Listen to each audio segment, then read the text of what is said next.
बोलिए। ओम यो भूतं च भव्यं च सर्वं यश्चाधितिष्ठति स्वर्यस्य च केवलं स्वर्यस्य च केवलं तस्मै ज्येष्ठाय ब्रह्मणे नमः तस्मै ज्येष्ठाय ब्रह्मणे नमः। ॐ नमस्ते अस्तु आयते नमोऽस्तु परायते नमस्ते प्राणतिष्ठत आसीनायोतते नमः आसीनायोतते नमः।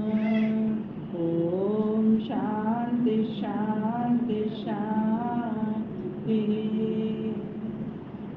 आर्य समाज अमर कॉलोनी का यह जो साप्ताहिक सत्संग है बड़ी भव्यता और दिव्यता के साथ में संपन्न हुआ है और इसके अंतर्गत अभी जो यज्ञ करा रहे थे यज्ञ के ब्रह्मा यहाँ के आचार्य पूज्य शास्त्री जी एवं सभी वंदनीय मातृशक्ति एवं सभी भद्र पुरुषों बड़ी ही श्रद्धा के साथ यजमान दंपति ने भी यज्ञ किया और एक बहुत अच्छी परंपरा आपके यहाँ से चल रही है। जिसका भी जन्म दिवस होता है, जिसका भी वैवाहिक वर्षगांठ होता है, आप सभी लोग बड़े ही प्रेम के साथ में उत्साह के साथ में मनाते हैं। प्यारे भाइयों बहनों, अभी विषय चल नमस्कार भगवान तो मैं ये चल ही पड़ा तो मुझे लगा कि मैं इसी विषय को ही मैं छू लूं। उस ईश्वर को नमस्कार करने के लिए हम नित्य प्रति स्तुति प्रार्थना और उपासना के 8 मंत्र बोलते हैं। कब? जब यज्ञ करते हैं उससे पूर्व। मैं आपको कहना चाहूंगी इन 8 मंत्रों को आप सिर्फ यज्ञ से पूर्व ही नहीं, वहां तो बोलना ही बोलना है, लेकिन आप अपने घर के भीतर भी चलते फिरते उठते बैठते ईश्वर को नमस्कार करते रहिए। ईश्वर को नमस्कार करने के लिए इनसे बढ़िया कोई मंत्र नहीं हो सकते। यूं तो सभी मंत्र बढ़िया, क्योंकि ईश्वर बढ़िया और उसकी वाणी बढ़िया। मंत्र तो उसी की वाणी है। जो वेद के मंत्र है वो किसकी वाणी है? वो ईश्वर की वाणी है। तो ईश्वर को नमन कि जिसने हमें इतने सुंदर व्यवस्था दी, इतने सुंदर मंत्र दिए जिनसे हम मनन करते हुए अपने जीवन को अच्छा कर सकते हैं, अपने पूरे दिन को अच्छा कर सकते हैं। और दिन जब हमारा अच्छा होगा तो रात भी हमारी चैन से बीतेगी कि नहीं बीतेगी? हमारा दिन अच्छा नहीं होता इसलिए रात हमारी अच्छी नहीं बीतती। दिन में लड़ाई झगड़े ईर्ष्या द्वेष राग द्वेष रहते हैं, इस चक्कर में रात्रि को उनको नींद नहीं आती। कोई चिंता कोई टेंशन ऐसी लेकर के बैठ जाते हैं जिससे हमको रात में नींद नहीं आती। लेकिन परमपिता परमेश्वर ने तुमको कहा कि तुम्हें नींद के टैबलेट चाहिए तो मैं देता हूँ, मुझसे लो तो सही, मुझसे मांगो तो सही, मेरे पास आओ तो सही मेरे बच्चों, मैं तुमको देता हूँ। लेकिन हमने इन टैबलेट्स को समझा नहीं। हमें तो बस वो एलोपैथी डॉक्टर पता है, होम्योपैथी डॉक्टर पता है, आयुर्वेद का डॉक्टर पता है। लेकिन हम ये भूल जाते हैं कि सबसे बड़ा डॉक्टर जिन्होंने ये चिकित्सा सारी की सारी चिकित्साएं कहाँ से निकली? वेद से निकली। तो वैद्यों का भी महावैद्य वो परमपिता परमेश्वर है। उसकी अगर आप 8 स्तुति प्रार्थना उपासना के जो मंत्र हैं आपको सभी को याद है, लेकिन इनके भाव मन में जब तक नहीं उतरेंगे तब तक हम नित्य प्रति अपनी उसमें उपासना में लाएंगे नहीं। हमारे हर कर्म में, हमारे हर व्यवहार में ईश्वर के मंत्र आना चाहिए। आज मैं एक मंत्र लेना चाहूंगी। अब इन्होंने प्रारंभ कर दिया, नहीं मैं विषय कोई दूसरा सोच रही थी, अब इसी बात में भर गई। जब भगवान की बात आ जाए ना तो फिर भगवान की बात को छोड़ना नहीं चाहिए, नजरअंदाज नहीं करना चाहिए, मैं ऐसा मानती हूँ। उसी ईश्वर की ने वाणी दी तो मैं बोल पा रही हूँ, उसी ईश्वर ने मुझे शक्ति दी पैरों में तो मैं यहाँ चल करके आई, उसी ने मुझे प्रेरणा की कि आपके यहाँ कार्यक्रम है और मुझे चलना चाहिए, मुझे आज बोलना है, प्रवचन करना है। तो आपके यहाँ से भी फोन गया और मैंने भी उस बात को स्वीकार किया और मैं पहुंच गई। बहुत सारे लोगों के पास बहाने हुआ करते हैं, लेकिन जब ईश्वर की बात आ जाए तब कोई बहाना नहीं चलेगा, कोई बहाना नहीं चलेगा। फिर तो उसका ही तराना चलेगा, उसका ही तराना चलेगा। तो आइए एक मंत्र मेरे साथ बोलिए। तीसरा मंत्र है, पिछली बार मैंने दूसरे मंत्र की व्याख्या आपके समक्ष रखी थी। ओम य आत्मदा बलदा यस्य विश्व उपासते प्राशिषं यस्य देवाः यस्य छायामृतं यस्य मृत्युः कस्मै देवाय हविषा विधेम। तू ही आत्मज्ञान बलदाता सुयश विजय जन गाते हैं, तेरी चरण शरण में आकर भव सागर तर जाते हैं। तुझको ही जपना जीवन है, मरण तुझे बिसराने में। मेरी सारी शक्ति लगे प्रभु तुझसे लगन लगाने में, प्रभु तुझसे लगन लगाने में, प्रभु तेरे ही गुण गाने में, प्रभु तेरे तुझ में प्रीति बढ़ाने में। ओम। ऐसे श्रद्धा के भावों से भरकर मतलब समझते हुए जब हम ईश्वर से प्रार्थना करते हैं तो हमारी प्रार्थना स्वीकार कर ली जाती है, क्योंकि हम प्रार्थना से ही फिर पुरुषार्थ कर पाते हैं। अभी हमारे साथ उल्टा होता है, हम पुरुषार्थ कर ले लेकिन प्रार्थना के भाव मन के भीतर नहीं होते। तो प्रार्थना, स्तुति, प्रार्थना और उपासना। स्तुति अर्थात गुणानुवाद, इन 8 मंत्रों के भीतर स्तुति है, प्रार्थना है, उपासना है। अब इस मंत्र के भीतर भी देख लेते हैं इसमें कहाँ स्तुति है, कहाँ प्रार्थना है, कहाँ उपासना है। तो आपको मंत्रों का भाव उतर जाएगा, मतलब ये जो मैं मंत्र बोल रही हूँ इसका भी भाव पूरी तरीके से आपको स्पष्ट हो जाएगा। आप किसी दूसरे को भी बता सकते हो, आप परोपकार में भी उतर सकते हो, स्वयं अपने भीतर धारण करके अपना जीवन भी सफल बना सकते हो, अन्यों का भी जीवन सफल बना सकते हो। इसमें कहा यह किसको कहते हैं? जो। अब जो कौन है? कहा वो कौन है? तो बोले परम पिता परमेश्वर। अब एक परमेश्वर का नाम जैसे ही ध्यान में आ जाए आपके में, वैसे ही एक पूरी की पूरी स्लेट किसने बना के दी? महर्षि दयानंद ने, आर्य समाज के दूसरे नियम। जैसे ही ईश्वर का मन में भाव आ जाए, सीधे सीधे उसके गुण कर्म उपासना के ऊपर चले जाए। कैसे? ईश्वर सच्चिदानंद स्वरूप, प्रभु आप सत्य हो, चित्त हो और आनंद स्वरूप हो। सत्य आपका तीनों कालों में नाश नहीं होता।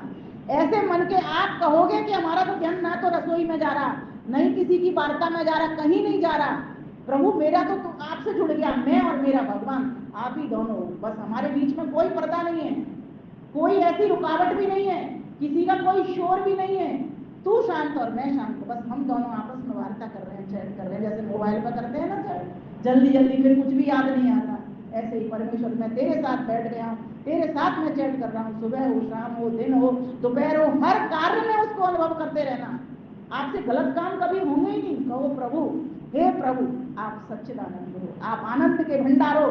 सारी दुनिया के भीतर दुख है, कष्ट है, क्लेश है, लेकिन आपके पास एक भी कष्ट क्लेश कुछ भी नहीं है। हे प्रभु मैं आपके पास बैठ गया हूँ, अब मुझे अपने आनंद से भर दीजिए, मैं भी अपने जीवन में सत्य व्यवहार का प्रयोग करूँ, मैं भी, चेतना मुझ में भी है, क्योंकि मैं भी आत्मा, तू परमात्मा।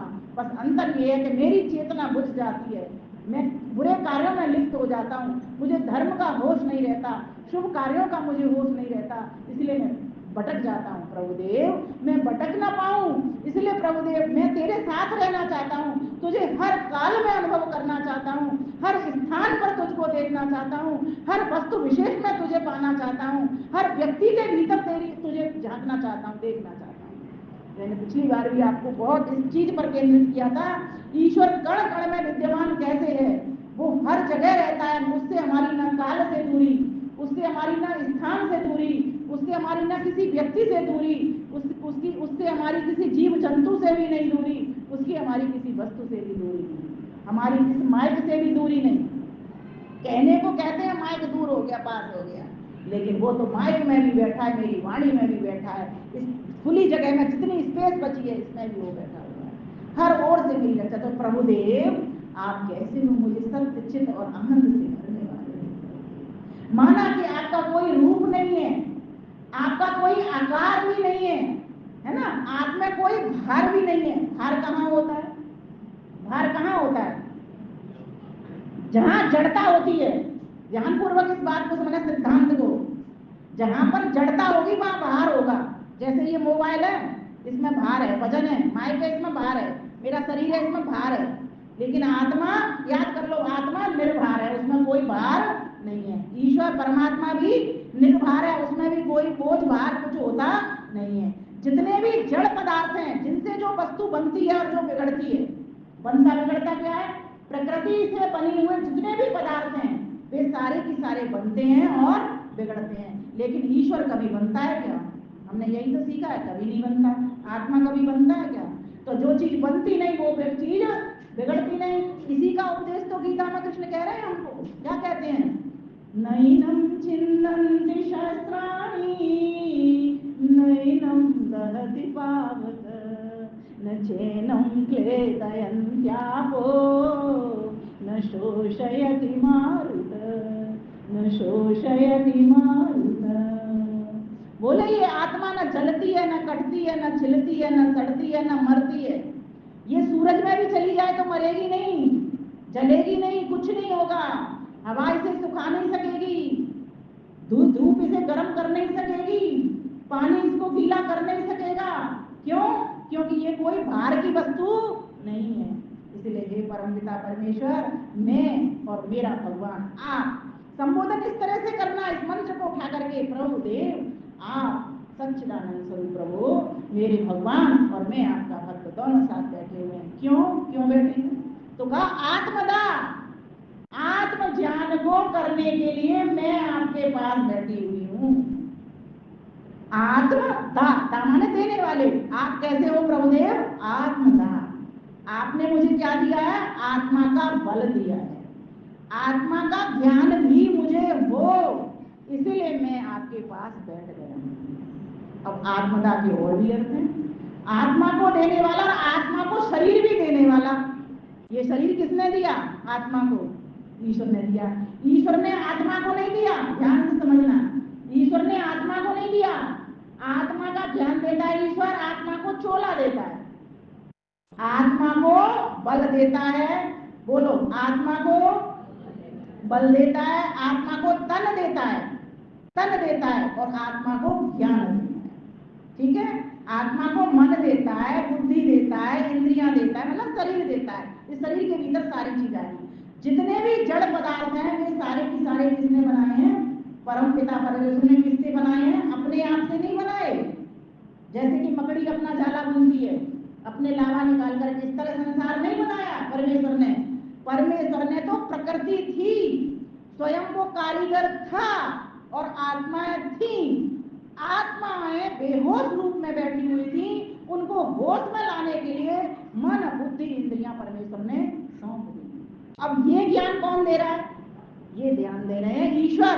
कैसे दे रहे हैं? अपनी वेद वाणी के माध्यम से दे रहे हैं।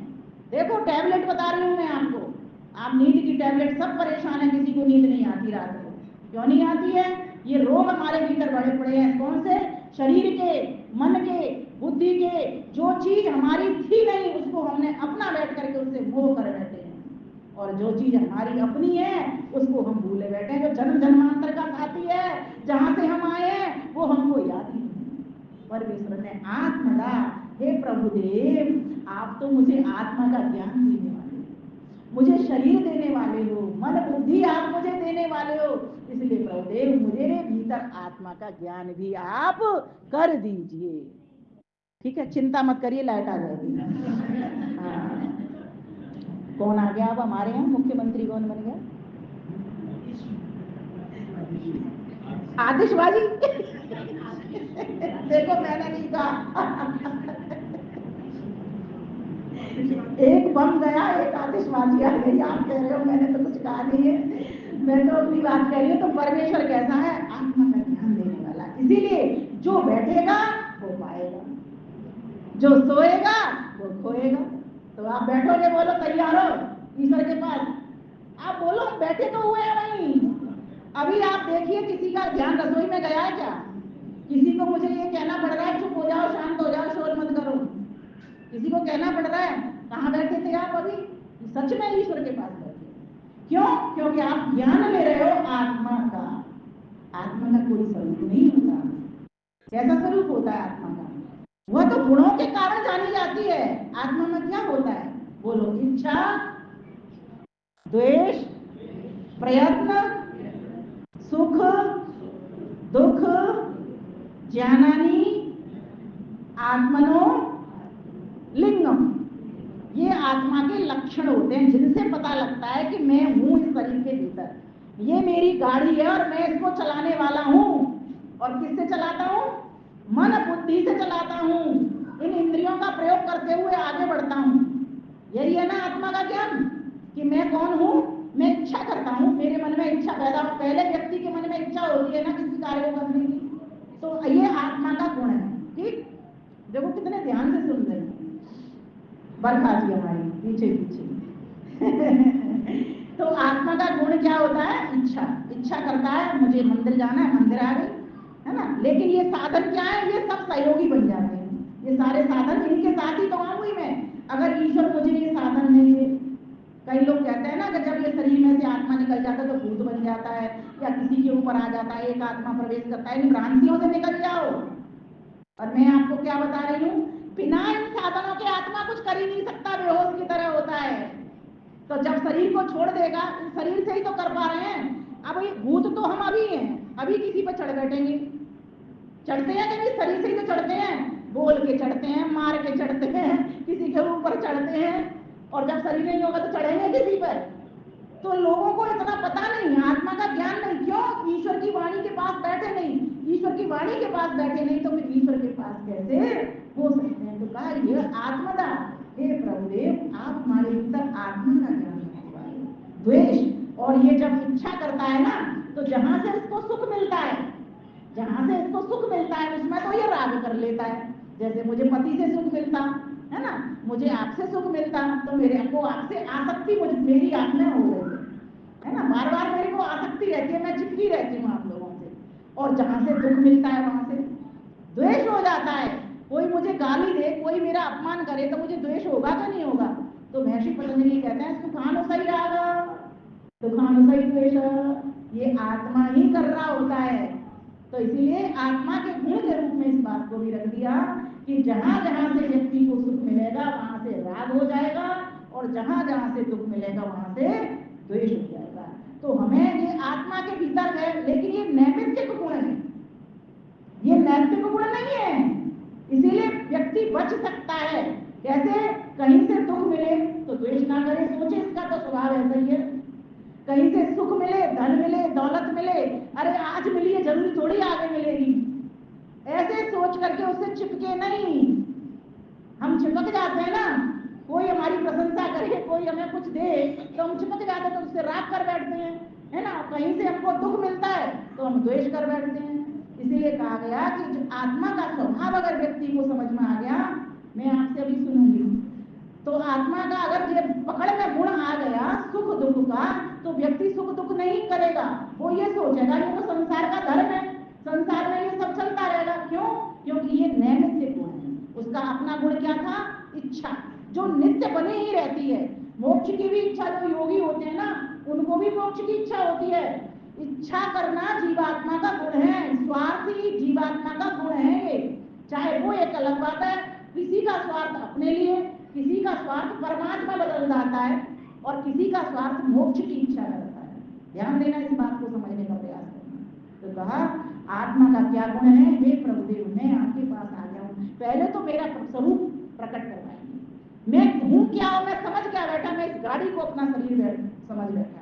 इसलिए हे प्रभुदेव आप आत्मा हो, मुझे आत्मा का ज्ञान। आत्मा का ज्ञान से मतलब मेरा ही स्वरूप नहीं, उस परमात्मा आप अपना भी स्वरूप प्रकट करिए मेरे पास, आप अपने बारे में भी बताइए। तो महर्षि पतंजलि ने कह दिया कि परमेश्वर कैसा है? क्लेश, बोलो क्लेश कर्म विपाकाशयो विपाक आशयो अपराविष्ट पुरुष विशेषो ईश्वर। तो परमेश्वर ने अपना स्वरूप बोल दिया। बोले क्या स्वरूप है इसका? तो सूत्र रूप में महर्षि पतंजलि ने हमको बता दिया। ईश्वर ने तो अपना स्वरूप यजुर्वेद का 40वें अध्याय के 8वें मंत्र को आप पढ़ोगे ना, ओम सपर्यगा शुक्रम कायम प्रणम अस्नावम शुद्धम पापविद्धम सवेरमणि परिविंसमयु, याथा सत्यतो वरदान विद्या शाश्वती व्यय समाप्य, इसमें पूरा पूरा खोल रखा है कि कैसा है परमेश्वर। लेकिन इसी बात को लेकर के वहां महर्षि पतंजलि ने भी सूत्र रूप में भी अपना स्वरूप खोल दिया है। कैसा है वो ईश्वर कैसा है, तो कहा सपर्यागा सर्वत्र विद्यान है, सब जगह पहुंचा हुआ है।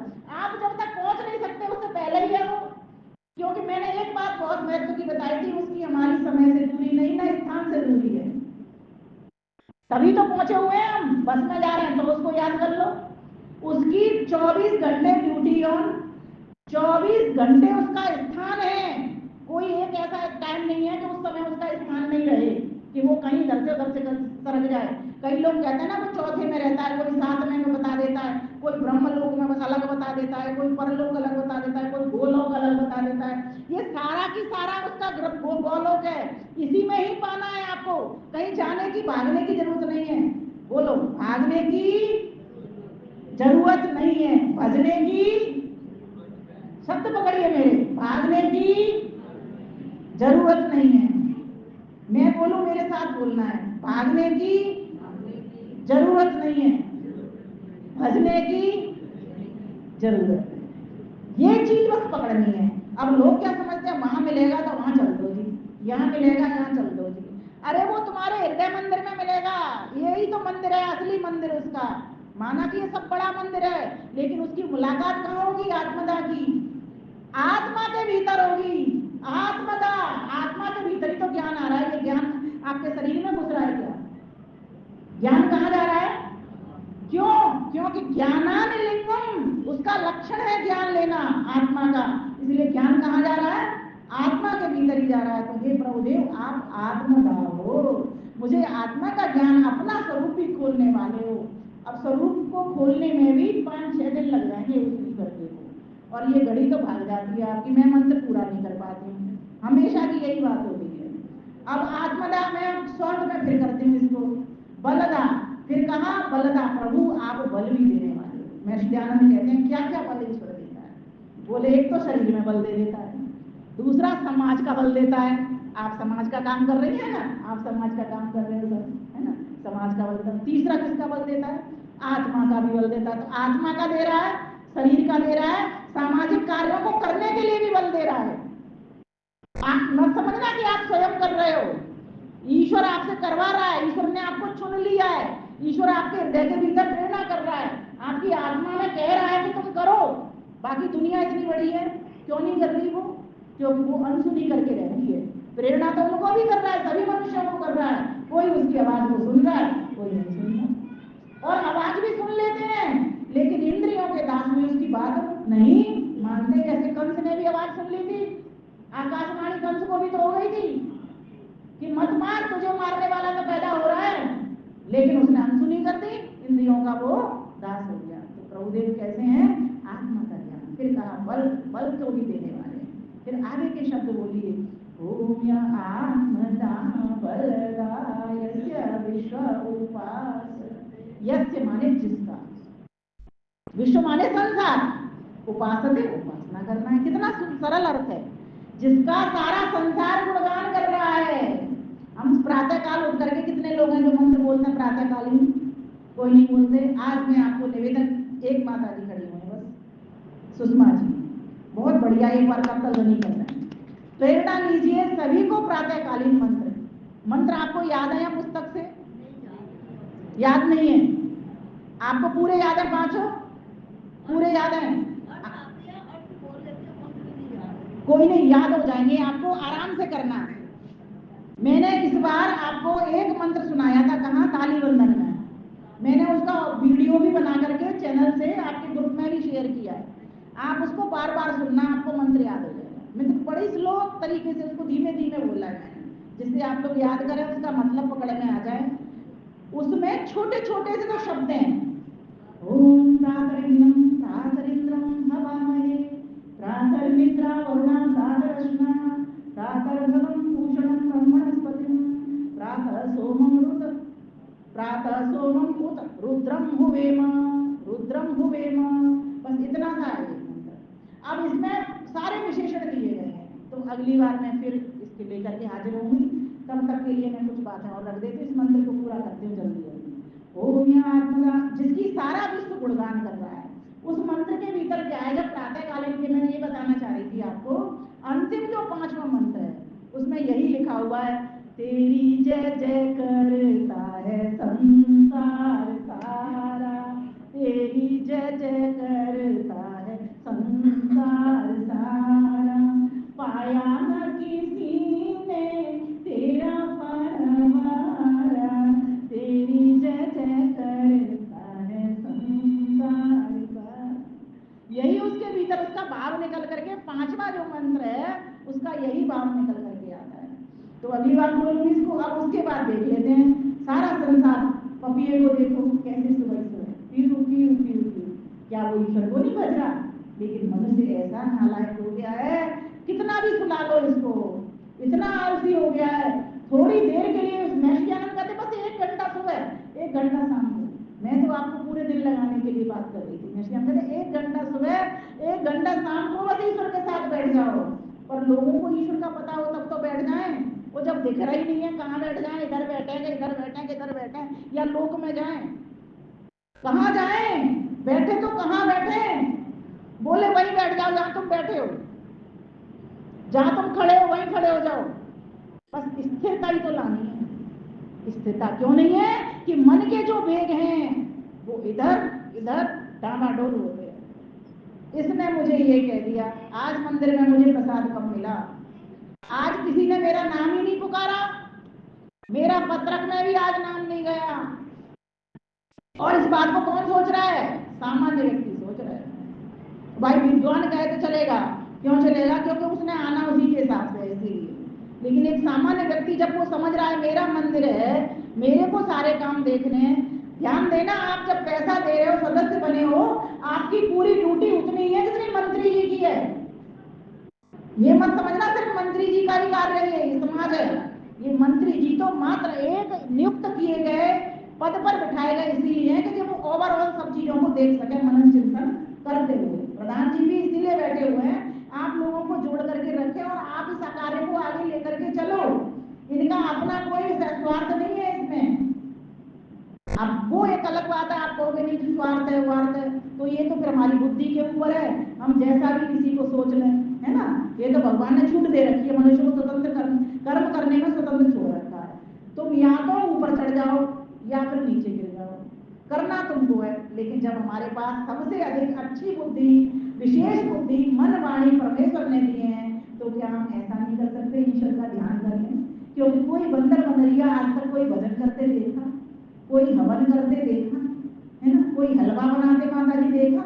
बंदर को किसी को उखाड़ के तो खा लेगा, केला को छील के तो खा लेगा, उसने कहना केले के हलवा बना के दिखा दे, दिखा पाएगा? क्यों? उसके पास स्वाभाविक बुद्धि है, तब वो ये कर रहा है।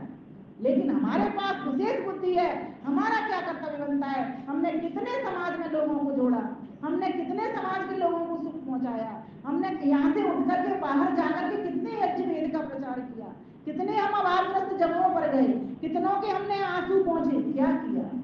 प्रभुदेव तेरा तो गुण सारा संसार गाता है, सभी छोटे छोटे जीव जंतु। मोर को देखो नृत्य करते हुए तो रेत चले जाती है, कोयल को देखो पिक पिक कैसे करती है, वो cook cook cook cook cook तो यही तो बुलाती है। सबको देख लेते हैं, सारी प्रकृति इतनी सुंदर लग रही है, सब तेरे ऊपर तो रीझी बैठी है, लेकिन मैं कब तेरे ऊपर रीझूंगा प्रभुदेव? कुछ तो मेरे ऊपर कृपा करो प्रभुदेव, मुझे अपने ज्ञान से भरो। बिना ज्ञान के आनंद नहीं है। मैं हमेशा हर बार एक ही बात कहते जाती हूँ, रट डालो इसको, अंधेरे में ठोकर है, अंधेरे में ठोकर है। बोलो अंधेरे में ठोकर है, बोलो अंधेरे में ठोकर है। याद करो, प्रकाश में, प्रकाश में, आगे मत बोलो, प्रकाश में ठाकुर है। ये चीज रट डालो आप, इसीलिए ठोकर खा रहे हैं आज हम अविद्या के पर्दे में पड़े हुए हैं। अभी पर्दा जो रुकावट है, मिलने ही नहीं देता, अज्ञान की जकड़न से हिलने ही नहीं देता, अज्ञान की जकड़न से हिलने ही नहीं देता। इसीलिए उस परम पिता परमेश्वर के गुण गाते रहो। यह आत्मा का बलदा, यह तुम भी लग जाओ जिसमें कैसे गाना है, ज्ञान युक्त होकर के उसका गान करना है, अज्ञानी रह करके उसका गान नहीं करना है। ज्ञान लेते जाओ, नित्य पद नए नए ज्ञान को करते जाओ, उसके वेद ज्ञान को भरते जाओ और अपने जीवन को सफल बनाते जाओ। फिर आगे का शब्द क्या है, यस्य छायामृतम। जब इतना आपने काम कर लिया, आत्मा परमात्मा का ज्ञान ले लिया, संसार का ज्ञान ले लिया, शरीर का ज्ञान ले लिया, इससे अपनी अविद्या हटा दी, तो क्या होगा, उसकी शरण आपको प्राप्त हो जाएगी। और शरण प्राप्त हो जाएगी तो यस्य छायामृतम यस्य मृत्यु। और अगर शरण नहीं ली तो समझ लेना आपकी मृत्यु है, आप मरे हुए हो। ध्यान देना, जन्म मरण में तो इसी के कारण, अविद्या के कारण तो बच रहे हैं, मरे हुए हैं, दिख रहा है कि हम खा रहे हैं पी रहे हैं, लेकिन ये जीवन नहीं है। जीवन कौन सा जीवन जीवन होता है, जो महान पुरुष बता करके अपने आदर्शों से गए, अपने महान कार्यों से बता करके गए। तो कहा अगर तुम जीना चाहते हो सही मायने में, तो उसकी छाया में बैठना प्रारंभ करो, हर क्षण उसकी छाया को महसूस करो, हर क्षण उसकी कृपा को महसूस करो, हर क्षण उसकी दया को। अरे ये हम सुन भी नहीं पाते, कान नहीं दिए होते तो, हम आपस में एक दूसरे के दर्शन नहीं कर पाते, अगर आंख नहीं होती तो, वाणी नहीं होती तो बोल नहीं पाते, इन हाथों से किसी को उठा नहीं पाते, इन हाथों को किसी को दे नहीं पाते, इन पैरों से कहीं जा नहीं पाते। एक एक रत्न, एक एक वस्तु परमेश्वर ने कैसे गढ़ी है, कैसे बांधा है, इन प्राणों से कैसे बांधा है। ये तो हवा थी, ये हवा प्राणों के भीतर कैसे बच गई। ये प्राण अपान ज्ञान उदान नार समान पूर्व मृगल देवदत्त धनंजय, इन 10 प्राणों से कैसे बचा दिया परमेश्वर ने।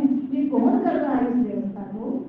ऐसे करके मन के भीतर भाव प्रकट करिए। फिर कहा तस्मै देवाय हविषा विधेम। कहा माने सुख स्वरूप, हे सुख स्वरूप परमेश्वर, चतुर्थी विभक्ति है तस्मै, आपके लिए हविषा, हवि लेकर।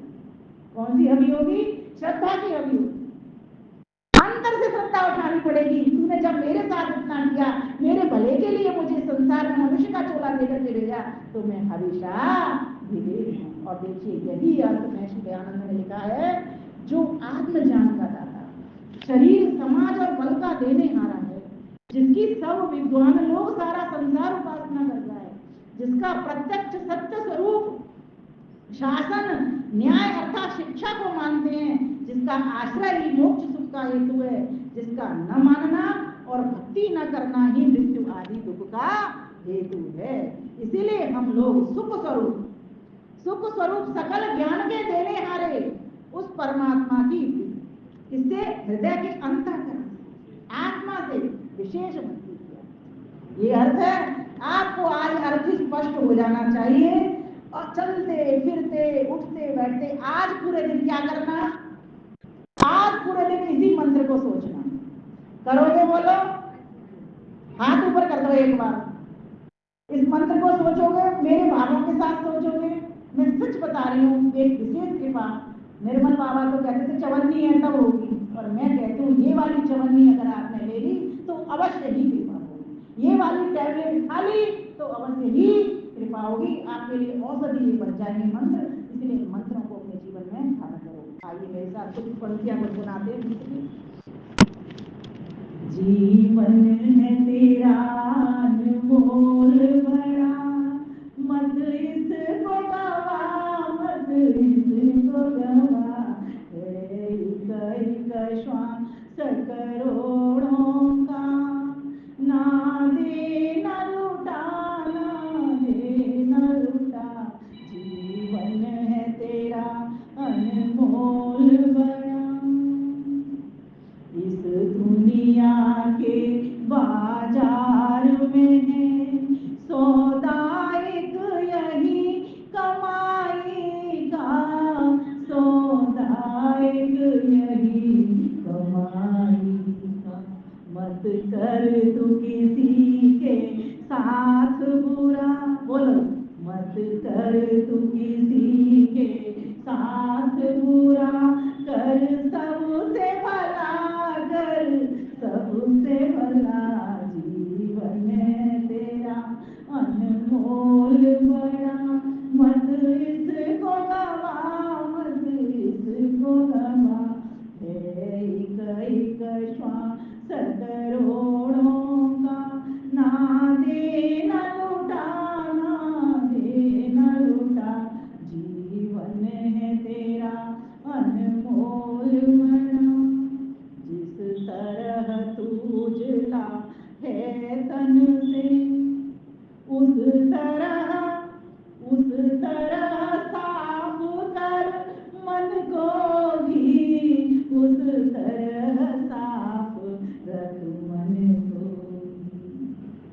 बगुले की तरह मत ढोंग रचा, किसकी तरह?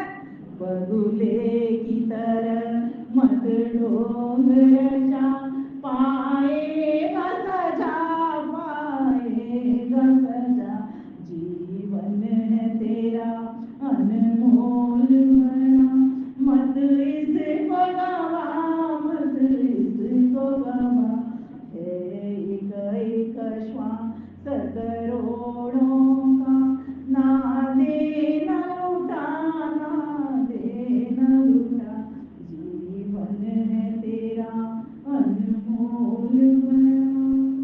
अंतिम पंक्ति, इस लोक में भी यश कीरत हो, उस लोक में भी सदगति मिले, परलोक में भी सदगति मिले, वो नाम अमर जिनसे तेरा, वही कर्म कमा, शुभ कर्म कमा, जीवन है तेरा अनमोल बना, मत इसको गवा, मत इसको गवा, एक एक श्वास करोड़ों का, ना दे न लूटा, ना दे न लूटा, जीवन है तेरा अनमोल बना। इस तरह से उस ईश्वर के समीप रहिए, प्रतिक्षण अनुभव होने वाला है, लेकिन हमारे विचार शुद्ध हों, हमारी वाणी शुद्ध हो और हमारा व्यवहार भी शुद्ध होना बहुत जरूरी है। इसके लिए टैबलेट का काम अगर होगा तो वेद की वाणी ही हमारे लिए करेगी। इसलिए इस मंत्र को याद करिए, याद के साथ अर्थ सीखिए, अर्थ के साथ भाव उठाना सीखिए, उससे जुड़ना सीखिए। जब तक आपका संबंध नहीं बना ना, आप पढ़ लिया, ज्ञान भी कर लिया, लेकिन संबंध नहीं तो व्यवहार नहीं होगा।